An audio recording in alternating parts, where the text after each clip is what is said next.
Hey everyone, how's it going? This is Kill10Rats. Welcome to Sunless Sea. I'm not saying welcome back to Sunless Sea because I have to draw a bit of a distinction between this playthrough and the last one.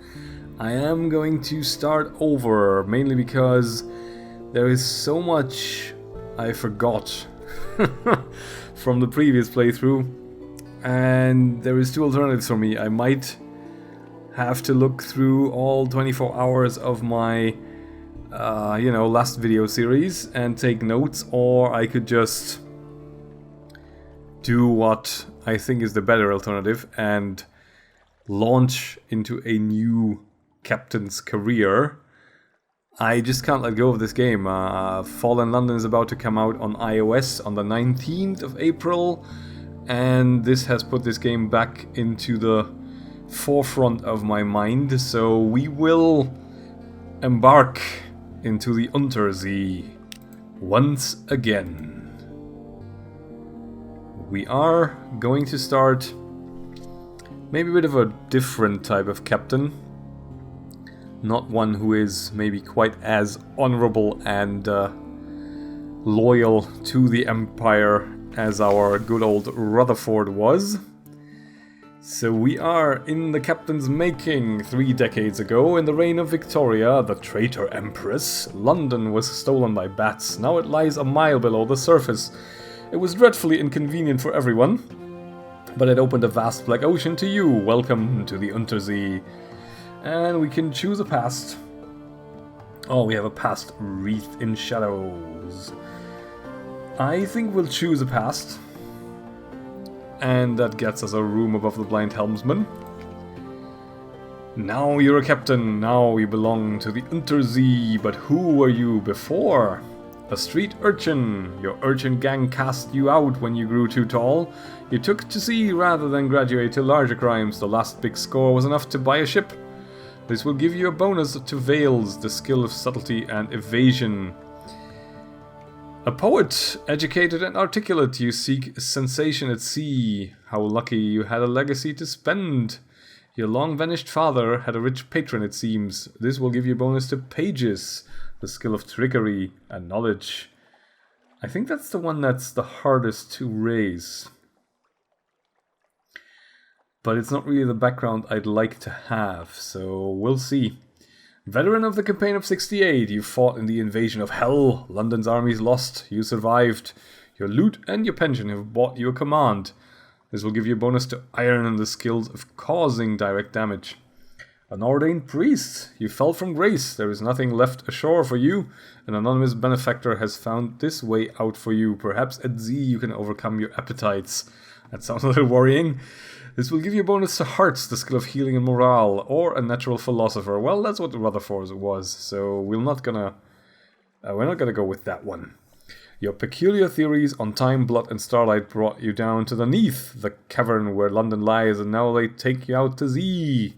This will give you a bonus to mirrors, the skill of detection and perception. We're gonna go with a street urchin, because it kind of ties in with the connections that my character has in Fallen London.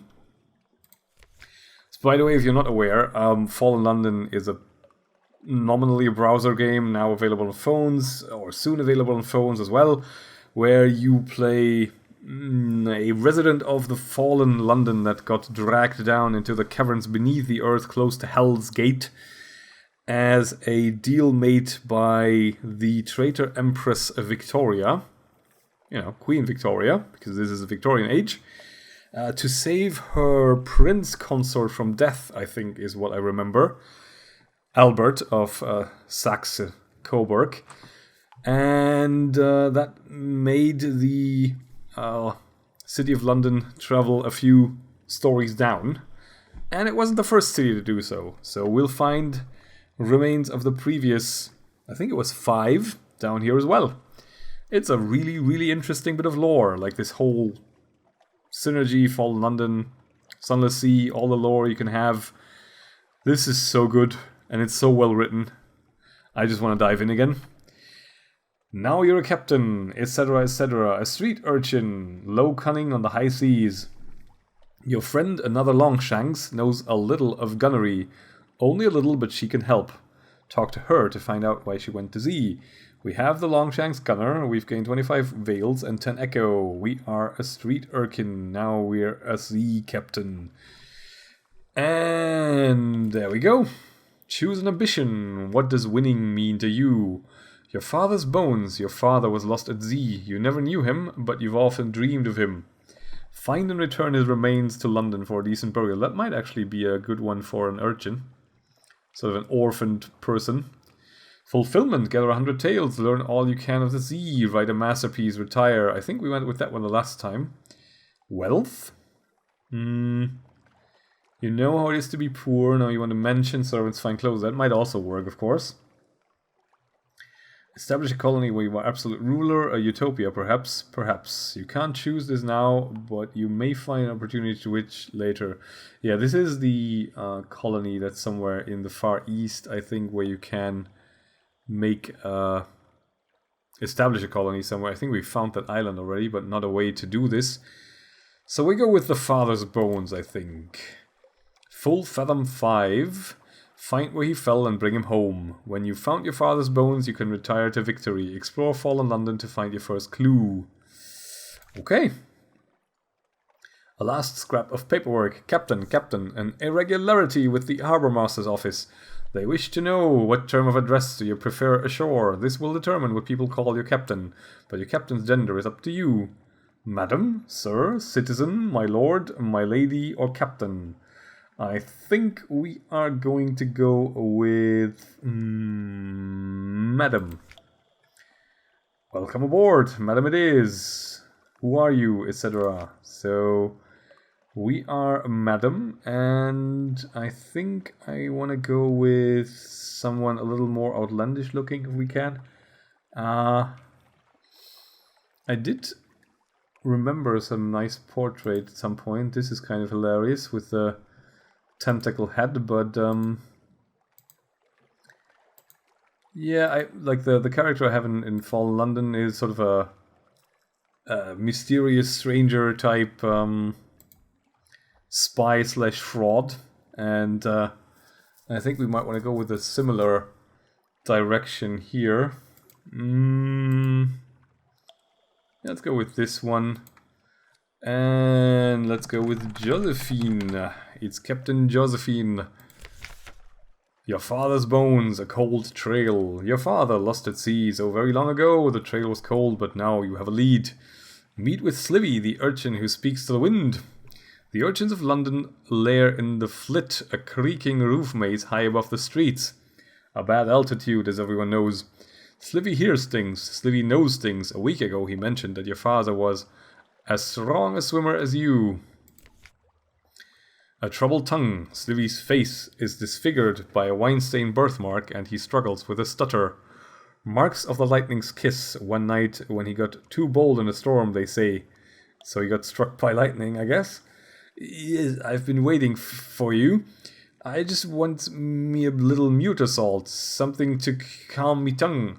Bring it and I'll tell you who has your father. Go north along the coast to Wither and bring back mute salts for Slivy. Okay, so we can get that in Wither. I think we can also get that in Irem. But it depends on the price, of course, and we won't be going that far north for a bit, I don't think. Right, we have advice for captains, and I think that is the first thing we might want to do is just go to Mrs. Plenty's and sell that for 50. So we have a little more to go gear and equip ourselves. We do start with 10 fuel and 5 supplies. That's not a lot, but it's gonna have to do. I forgot a lot about the ins and outs of the game, by the way, because I haven't played it in like over half a year. You'll notice. Let's head out into London. We can visit the Admiralty's Survey office. That's something we might want to do, because they will pay us for port reports. The Admiralty's picket fleets and intelligence networks are long gone. The Survey office pays the captains a small sum for recent information. Visit and investigate ports to gain port reports and trade them in here. The first time you trade in a port report, you'll gain Admiralty's favor. Is there anything in particular that you need? This port. Speak to our agent there. In return, we'll see that you're rewarded. Retrieve strategic information from the Iron and Misery Company funding station somewhere not far from home waters. That was one of the ones that shift location, actually, so we aren't really going to be able to find that just easily. University is locked because we don't have a secret. Can't really go carousing because we don't have a free evening. Don't think we need more crew. No dry dock. We can offer passage to a Tomb-colonist. Yes, we can. Because we're gonna go up north there anyway. She's the greatest city on the Untersee is London, and don't you forget it. Yeah, we offer passage. An emigrant will pay to be taken north to Venderbight. That was the name. It's oddly difficult to die in fallen London, but when a Londoner is too tatty and wretched to live, they wrap themselves in bandages and take ship for the tomb colonies. Your crew cart these ones aboard in padded coffins. They sleep there until the journey is done. We have a tomb colonist. Very well. And I guess we can go to our lodgings to read the morning papers, which is called The Spiteful Trumpeter. And we will get recent news. We don't get free food, unfortunately. Sometimes you do get a voucher. The Echo Bazaar, that enigmatic marketplace, has increased its tax on love stories. The traitor empress has forbidden singing in the street outside her palace. The anarchists of the Calendar Council have inexplicably dynamited a drinking fountain. The Ministry of Public Decency has located and destroyed a nest of gallbladder wasps. Alright, so nothing too unusual for fallen London, common occurrences. And let's see, do we want to buy a few more things? I think we do, actually. Mrs. Plenty, you sell supplies for 20. Let's buy 2 more fuel. And 2 more supplies, 3 more supplies. That's... how much is that now? 8, that's good. So let's buy the rest in fuel. And then we're golden. And then we're good to go. Let's head on out into the Untersee. How do we put out the light again? With L, okay. Because right now we don't really need it yet. And we may want to conserve fuel as much as we can. I think the first port of call should be the Weird Sisters over in Hunter's Keep, because that's always a nice way to make a start in the game, from what I remember. Yeah, our gunner, we can actually speak to our gunner for a little bit. Alright, Captain, what do you want me to shoot at now? The Longshanks gunner is not the most distinguished of officers, but she'll do until you find someone better. Okay, she can train us in iron, and proposition with iron 71, okay. Why did she come to Z? Khan's shadow. It's like the flit at sea, right? No one tells you what to say or do, and no one to kick you downstairs just because you got a little bit tall. I'll be a faithful officer, but put me ashore at the shadow and I won't forget you. Okay, so Khan's shadow it is. That's interesting. I mean, it's somewhere we're going to go fairly early on the playthrough, but we'll also probably be able to find a replacement gunnery officer fairly early on in the playthrough, so it's not too bad. Let's go here and dock. A quiet isle, a grand old house, Hunter's Keep. A hump of dark rock, swathed in mist like 100 other Untersea islands. But here's a grand house, windows aglow. Lawns impossibly green and lush in the fall starlight. Raked gravel paths. You stand on the dock at the sea as the sea nudges the ship's sides. An unexpectedly warm breeze carries the faintest trace of lavender. Present yourself at the house, walk in the gardens, reconnoiter the island, or spy on the house. 100%, eh? Not bad. They will have heard your ship come in. Why hide? For presenting ourselves. Walk in the garden, take a couple of burly sailors with you just in case, but the gardens are tranquil in moonlight. Plunging cliffs, soft green lawns, are well tucked away in the fold of the grounds. Anything else? This is port report? Yeah, let's do that. The sea's silence. Ships rarely come here. Nothing changes. Even the weather. The house is at the heart of the isle. The house and the sisters. But the Admiralty may be happy to know that nothing's changed at least. Yeah, the Admiralty is looking out for the sisters. And they may be happy to hear that. So let us spy on the house. Let me just quickly take a sip.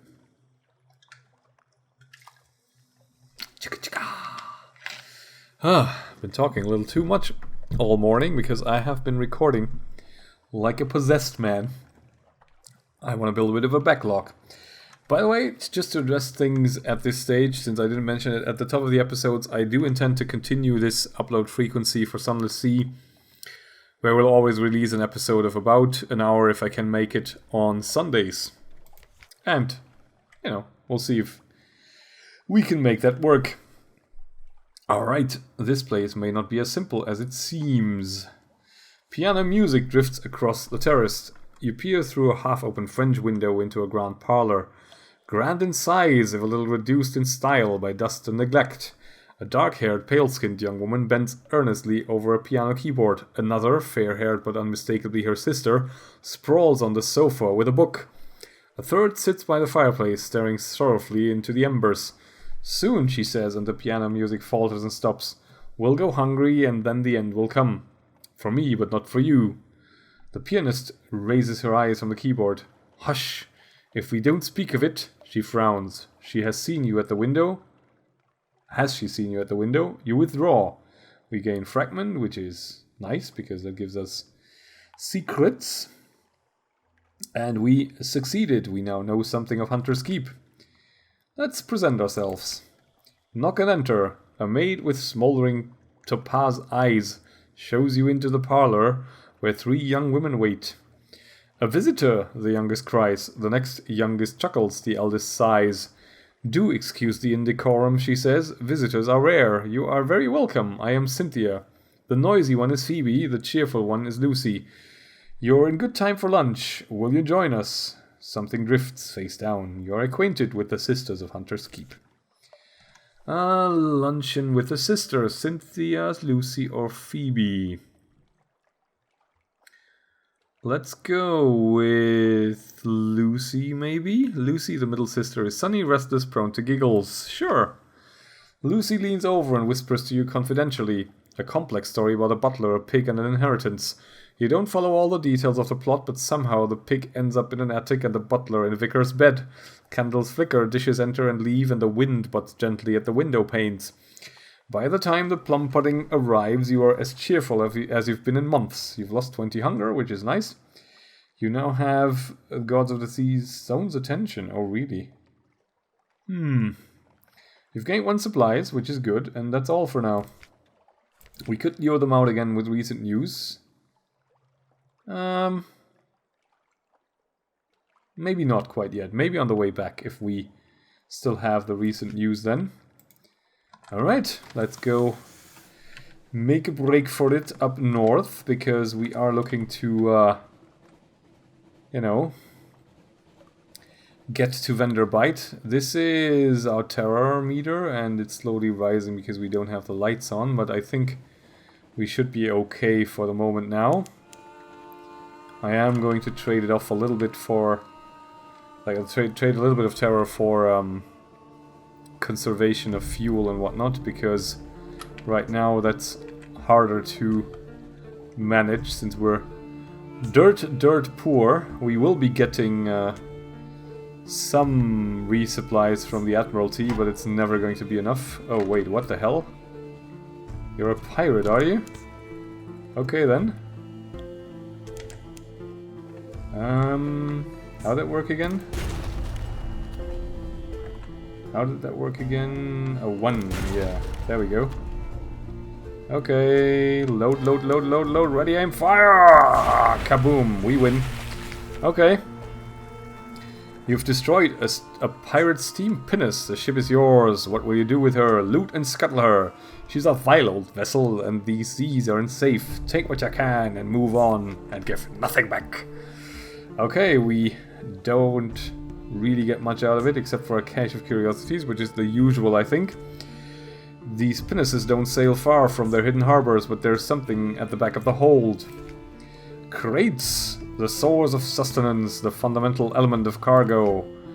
Let's open it. A crate of supplies. Hey, very good. 4 supplies, that's great. Hardtack and water and an unexpected box of nails.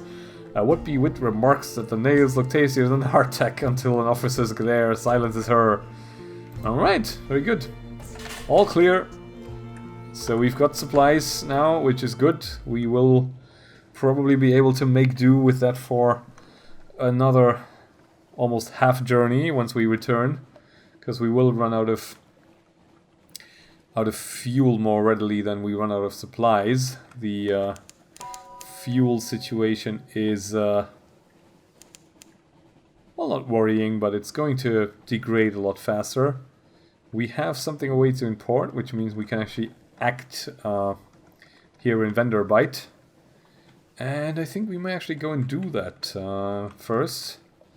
Yeah, this is always in the same location from what I remember, so this is never anywhere but here, close to Fallen London. Right, there we go. You've brought this decaying emigrant north. Now what? The trouble with tomb-colonists. Help out an immigrant. Your tomb-colonist passenger yanks off her bandages. She looks remarkably healthy for a tomb-colonist. I'm not as dead as I look, she confesses. And I won't get ashore without your help. Yes, the constables are looking for me back home. Is that a problem? Make no promise of discretion. Keep your nose clean. No. We are all on board with shady characters, so we will smuggle her in. Muffled oars. You slip your furtive passenger past the skin check post and the confirmation of consolation. Thanks, Captain, she remarks casually. Let me teach you a couple of tricks, just in case you do this again. And here's a little hush money. Okay, we have suspicion. Oh, that's something that we... it'll affect our return to port in London. And if we have too much of this, we will be thoroughly searched, I think. So if we want to get into smuggling, we need to keep this down a little bit. And we do want to get into smuggling. 200 echo is really nice. We've brought a criminal to Venderbight and assisted her, and we've gained 1 Vales. That was really successful, I would say. Few die in Fall London, they come here instead. On deck, you can hear the sound that 1,000 bandaged dead make as they shuffle and cough. It's something like the world's most restless concert audience or the world's most plague-ridden cathedral. Okay, a dusty glass of wine. We can only have that if we have 25 terror. Terror only resets above 50 back to 50 if memory serves, so everything we accrue now up until 50 we have to bring down some other way, but it's really not too big of a problem. Never really got in the way all that much. I mean, we did have one or two close calls in the other playthrough, but that's fine. Right, explore Venderbight, visit the first curator. Yeah, I think we want to visit the first curator because of the whole colory thing. The captains, the first curator gives audience. The first curator is responsible for the preservation of the tomb colonies. It has been here much longer than London, like all the oldest tomb colonists, but even tomb colonists dissolve in the end. Its time is close. There we go. No more light, the obsequious steward cautions you. The curator is terribly afraid of moths. He opens the door and you step into near darkness. A pair of luminous lamplighter bees buzzes in the latticed ivory tube. There is no other source of light. A bandaged shape no larger than a child lies crumpled on a couch. It lifts its head with... Okay, let's untwist the tongue. It lifts its head with obvious effort. It takes several seconds for you to distinguish its voice from the soft buzz of the bees. Listen to a whispered request. Z, Captain. Silkskin. Smoothskin. Not much left of me. I will go into the Grand Sanatorium. Bring me colors. 7 colors. Pay well. That's the one. 7 colors. Cosmogon, Irigo, Pelagon, Steward has list. Find them here and there across the wide Black Sea. That we shall. Ask about the Grand Sanatorium. One hears the name whispers here and there in the arcades of Venderbight. A long, low chuckling. Oh, Silkskin, you don't want to know. The chuckling becomes a cough. We don't die here below, not unless we go to Z, so we needed something else, somewhere to end. Accept the commission. Thank you, this poor flesh thirsts for colors. There we go. No more words. It collapses, rustling back on the couch. Even the effort of speaking seems to have diminished it a little. The audience is over. As the door opens, it shrinks from the finger of light that reaches across the floor. Outside, the obsequious steward nods. The book? Yes, the book. He hands you a slim illustrated volume. The curator is old as dust. We will all be grateful if you do it this one last favor. And we have this pages from the Neathbow now. Pelegin, Irigo, Virik, Violent, Apothian, I don't know, Gant and Cosmogon, and the Neathbow as the book itself. So that's an important step. We can explore Venderbight. We should be gathering gossip.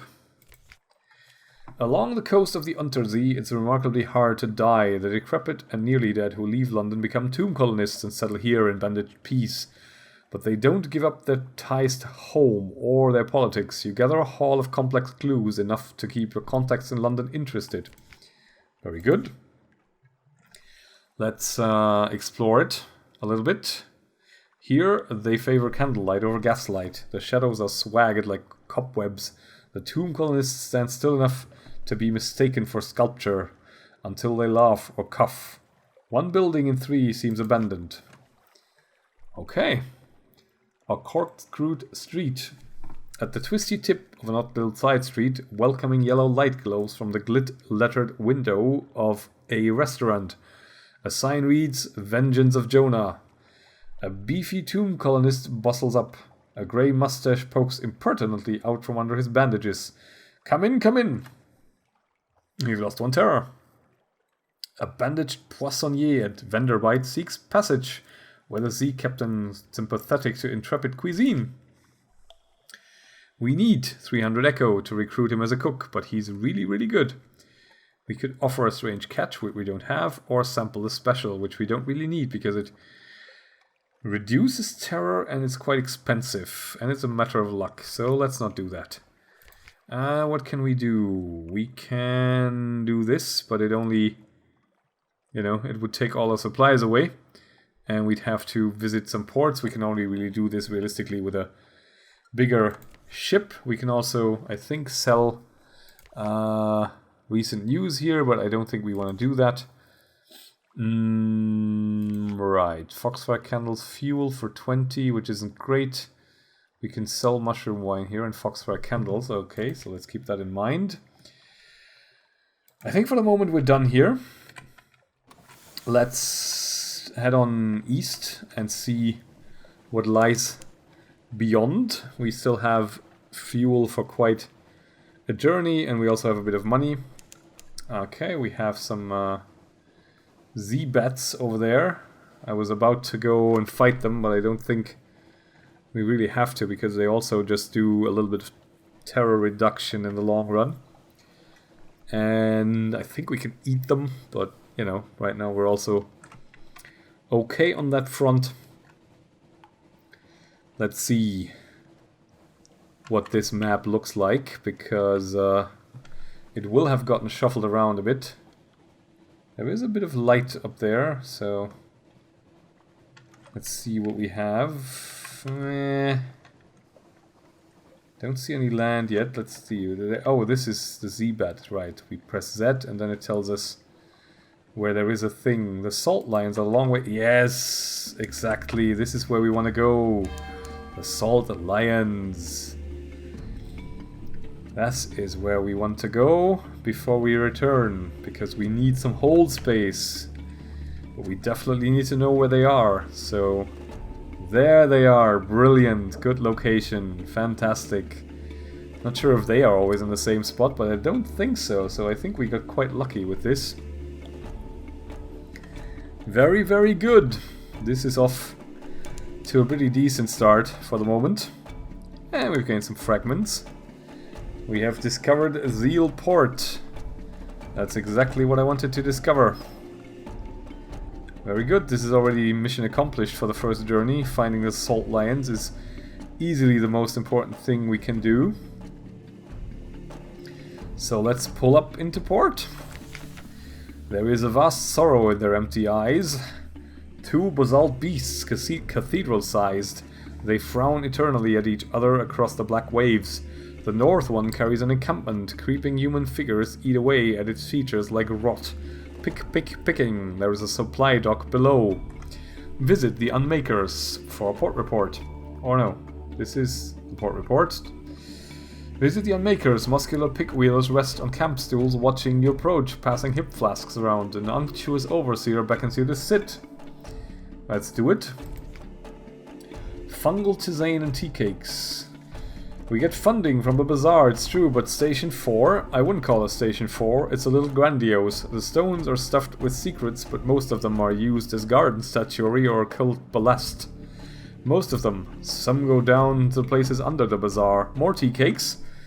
And we've lost 5 terror, which is good. Right, so we need to spend 200 echo. And for that we need 20 units of spare cargo. How much do we have? We have 23 out of 40. Okay, so we can actually do this relatively soon. You just have to ship around a bit. We'll just explore a little more, and on the way back we'll stop on over and grab these Sphinx Stone. And we'll compile a port report. Record the activities of the Unmakers such as they are. Rite of Stone and Silence. That we do. There are no shops here. So let us head on out. Okay, let's travel further east, I think. See what lies beyond. And then we can...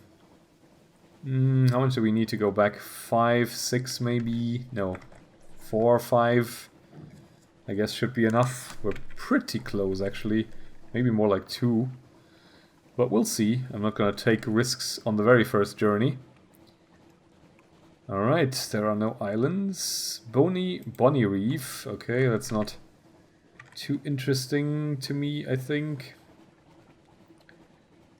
No islands. Okay. I'm trying to see if the funding station is somewhere close here. This is quite interesting as well, like the design of this sort of Aztec, I guess is what it could be, temple or something. Because I think one of the cities that fell before London was an Aztec one. Pigment Island. Oh god. I mean, we can go and discover it, but I think it's a little too challenging for us right at the start. I think that's the island where you have the rodents fighting. We'll see, I guess. We'll just discover it. Yeah, we're on the right track. And there's also... oh, there's one of these guys. No. Let's switch off the light. And crawl our way past. It's coming right towards us now. Might actually have to use the speed boost. Did they add anything new? I don't think they did. You may have noticed there were some new stories available for download in the load menu, like at the start of the game. Unfortunately, I can't download those because I'm still in a place that has blocked all the ports. No pun intended, but the firewall ports. So I can't really log into any Steam-related accounts or any sort of anything of that sort. I can't get into any online modes for any of my games, which is unfortunate. Pigment Isle on a lonely desert beach. There is no habitation in sight, no market, only an old rotting dock. A stretch of sand thickens into damp black earth from which sprout stunted palms. Not quite, tall fungal growths which frond like caps as if someone had sculpted the idea of a tree from a mushroom. See what awaits you. We disembark. War?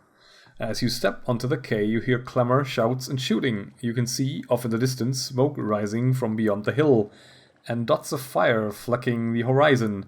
Two tiny figures stand a little further down the quay, unmoving as if awaiting your approach. The following is an extract from the popular diary of a sea captain from London to Irem and what we did there before we arrived. Washed ashore on Mutton Island and subsequently serialized in the Unexpurgated Gazette. Unexpurgated, probably.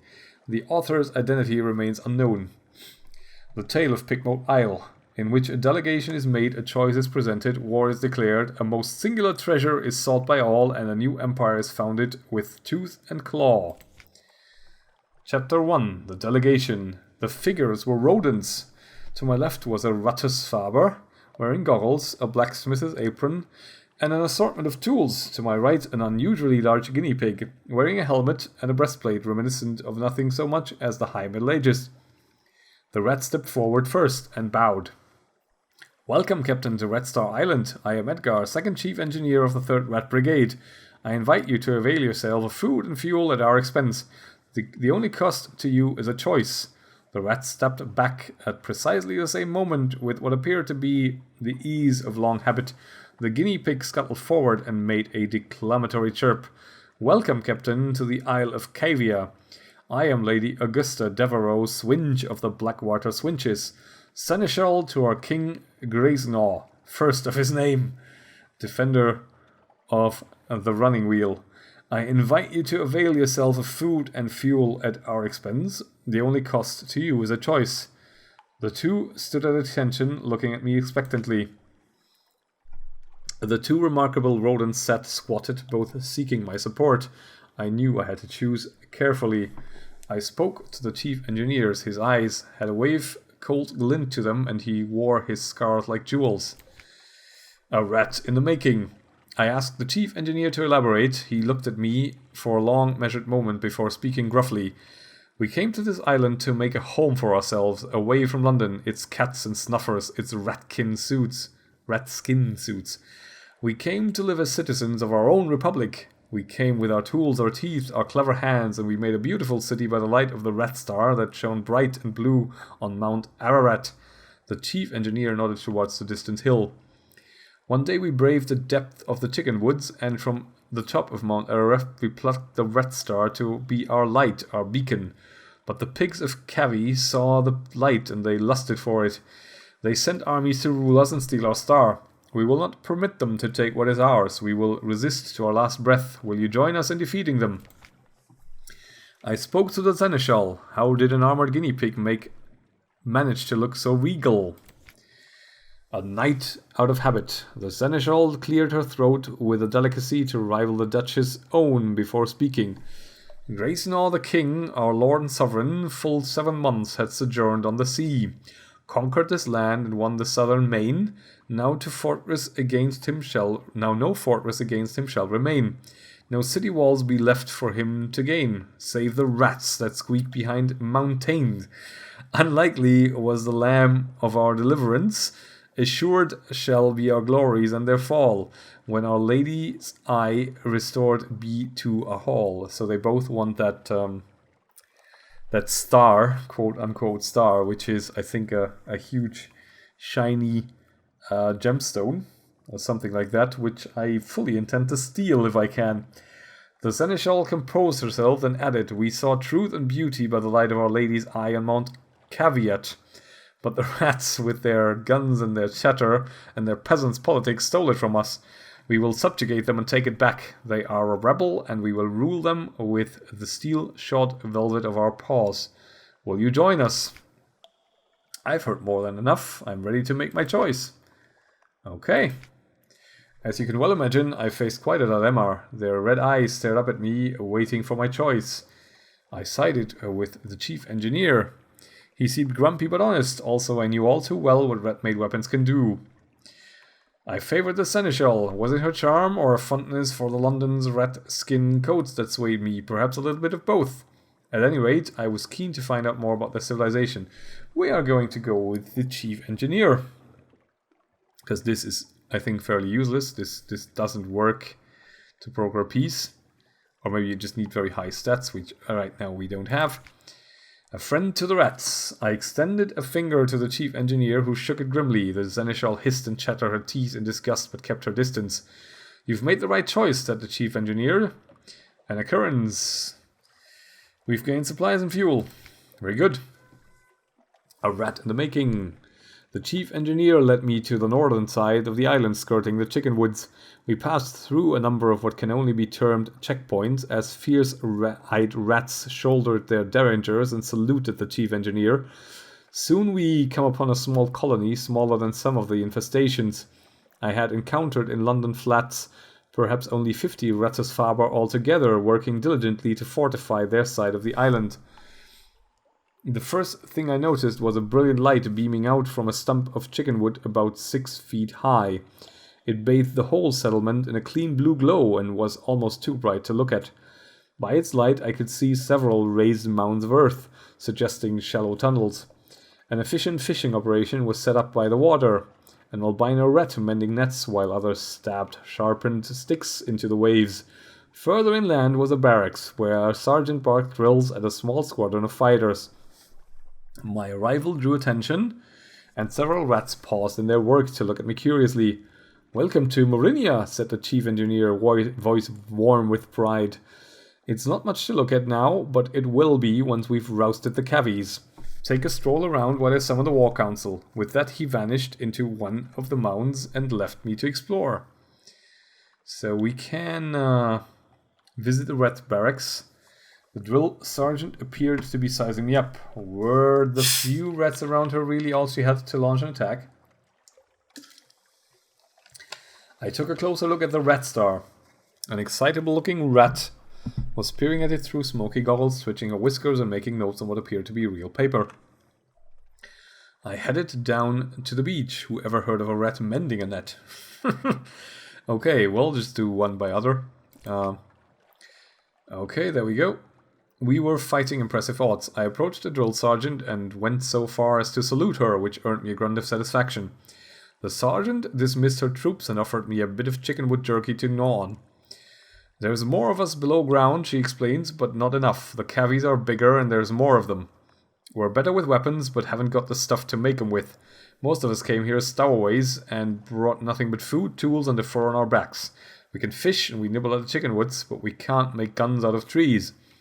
The cavies came with their own steamer and seem to have endless supplies. We raid them sometimes, but there is so few of us and we can never hold on to territory gained for long. But that's of no consequence. All we want is to be left in peace to build our republic and the Red Star," she added thoughtfully after a moment. "Of course, we want that too." I guess she's not one of the faithful ones. Let's have a closer look at the Red Star. Blue as a sapphire, but endlessly more brilliant. It's not a star, of course, not really, but try explaining that to the others. The chief engineer doesn't want me working too hard to convince them. Says this is better for morale, but just look at it. Look!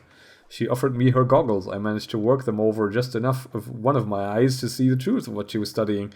It was scintillac, but unlike any I'd seen before. Blue as a sapphire, but more brilliant. Something about the clarity of its color was tremendously soothing. The chief science officer tittered with pleasure as I handed her goggles back. "Those of us who've been to the Cavi side of the island and lived to tell of it say there's plenty of glow there, plenty of bright in the water all around, but nothing like this. We took this from the island's center, Mount Ararat, only it's not a mountain, of course, any more than this is a star. It's hollow, there's sweet water inside, and coral crawling all up the walls of it, but nothing that glows save this. It's ours now, and no one can take it from us. Well, try me." I headed down to the beach. Whoever heard of a rat mending a net? Where the green billows played, an albino rat smiled up at me from his mending work, looking dainty and a little shy. Chickenwood floats, especially when it's dried out and sealed, so we're able to paddle out a bit and cast our nets. We come up with all sorts of things, blind fish, crabs, sometimes a chunk of broken tentacle. But the fishing would never be so good with the Red Star, he beamed. I think it only draws good fish and keeps the scary ones at bay. I know the chief science officer doesn't believe it, but I do. That light is our livelihood. Alright, let's summon the War Council. I finished my exploration. The bell of the War Council rang. I was summoned. Okay. The chief engineer emerged from underground with a motley assortment of other rats. He introduced them as weapons experts, strategists, and field commanders. So you're going to help us beat the cavies, he said, a hard edge to his voice, but how exactly?